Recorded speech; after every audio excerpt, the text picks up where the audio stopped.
নমস্কাৰ।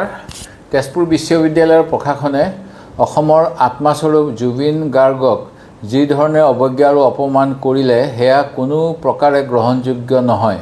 আমি জানিব পৰা মতে জুবিন গাৰ্গৰ মৃত্যুত সমগ্ৰ অসম ম্ৰিয়মান হৈ থকাৰ সময়তেই তেজপুৰ বিশ্ববিদ্যালয় কৰ্তৃপক্ষই ছাত্ৰ নিৰ্বাচন অনুষ্ঠিত কৰিলে আৰু কোনো ধৰণৰ শোকসভা অনুষ্ঠিত নকৰিও তেওঁলোকে বাতৰি কাকত যোগে শোকসভা অনুষ্ঠিত কৰা বুলি বাতৰি প্ৰকাশ কৰিলে।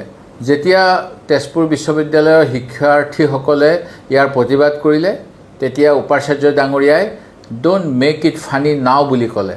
অসমৰ জাতীয় সম্পদ জুবিন গাৰ্গৰ মৃত্যু কেনেধৰণেৰে ফানি হয় সেই কথা উপাচাৰ্যজনে আমাৰ সকলোকে বুজাই দিব লাগে।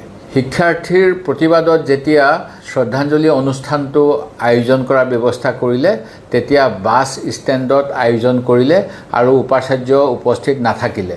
উল্লেখনীয় যে অসম চুক্তিৰ সফল পৰিসমাপ্তিৰ পদক্ষেপ হিচাপে স্থাপিত এই বিশ্ববিদ্যালয়খনত আজিৰ তাৰিখলৈকে এটা শ্বহীদ বেদী স্থাপন হোৱা নাই, যদিও বিভিন্ন সময়ত ছাত্ৰসকলে এই দাবী কৰি আহিছে।